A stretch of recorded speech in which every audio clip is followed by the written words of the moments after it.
Alors, l'exercice suivant que je vais vous demander de faire, c'est le Kyon-dosa. Donc, je vais vous demander de faire 10 Kyon-dosa d'affilée. Alors, quand je dis d'affilée, c'est pas de façon mécanique. Donc, à chaque fois que vous en faites un, posez-vous les questions sur ce qui est améliorable, si c'était bon ou pas. Donc, je vais rappeler quelques petits points techniques au niveau des coupes sur le Kyon-dosa.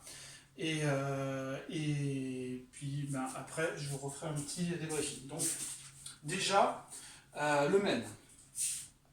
Le men, quand vous allez venir couper, le bras, il va être à peu près parallèle au sol.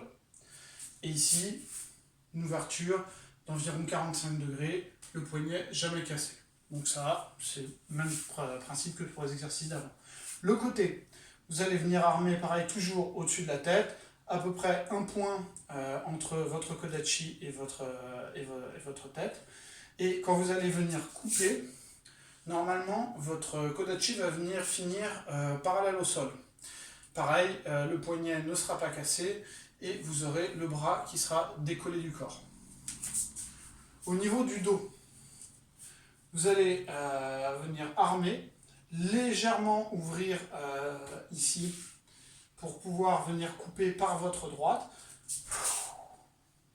Donc à la fin, vous avez le bras bien décollé du corps, le sabre qui va être parallèle au sol et votre tsuka doit être dans l'alignement de votre pointe iliaque au niveau de la sortie de la hanche.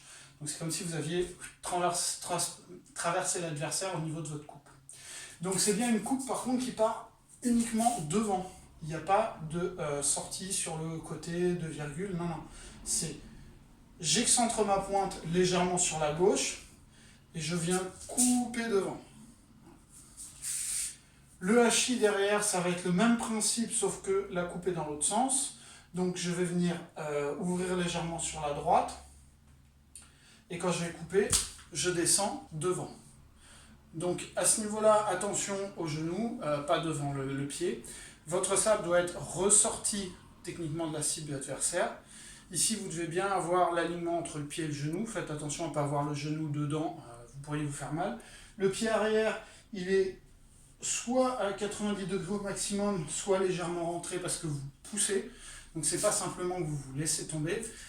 Et au niveau de l'angle, ici, vous devez être droit le plus possible.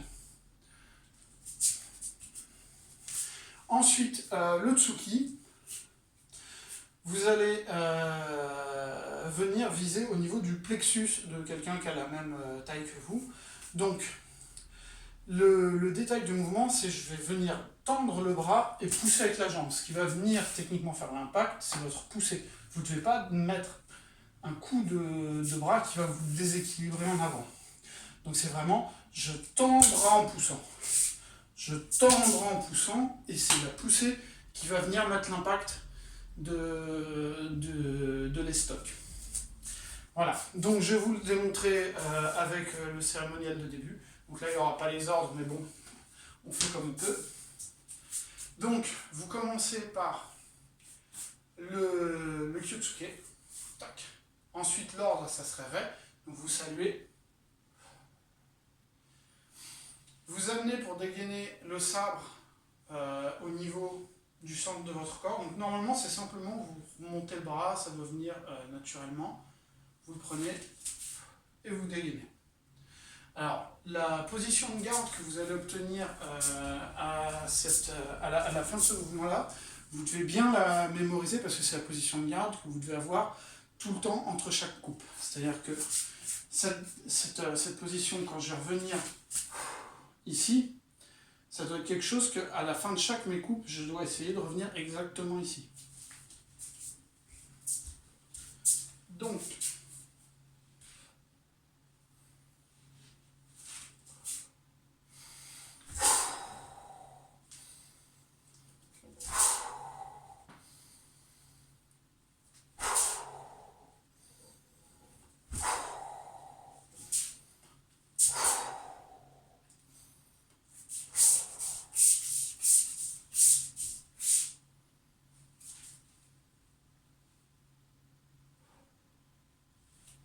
voilà.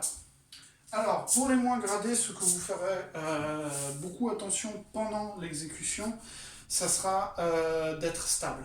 Le Kyon-Dosa, le premier critère de jugement, c'est sur la stabilité des appuis. Donc à la fin d'un mouvement, vous devez bien, d'une part, ramener la jambe arrière, c'est très important.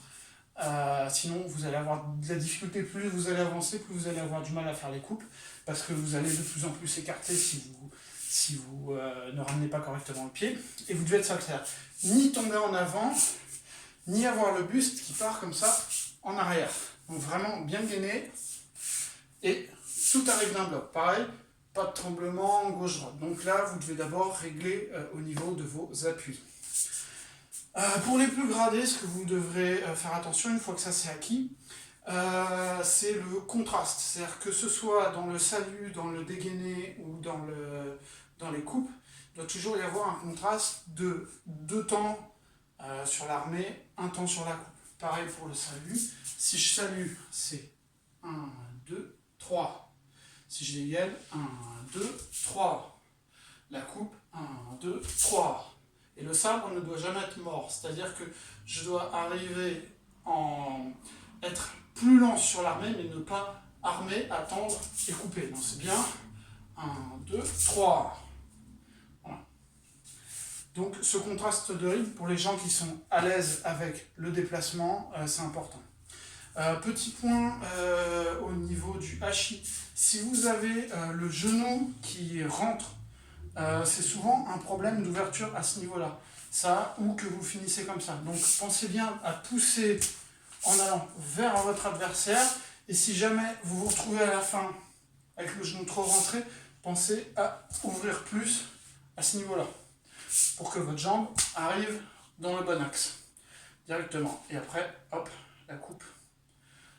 Vous allez jusqu'à bien sortir du tibia que vous venez de couper de votre adversaire. Vous ne devez pas terminer la coupe ici. Donc voilà pour le Kyon-Dosa. Donc 10 Kyon-Dosa en pensant bien ce que vous faites à chaque fois, en étant bien détendu au niveau des épaules, bien gainé à ce niveau-là, et en faisant attention à ne jamais casser le poignet, jamais ça. Toujours au maximum. Normalement, un point de repère, c'est que si vous tenez correctement votre kodachi, vous allez avoir le pouce qui est à peu près parallèle dans la continuité du bras. Normalement, voilà. Ça, non, ça c'est bon. Voilà, et on se retrouve juste après pour le dernier exercice.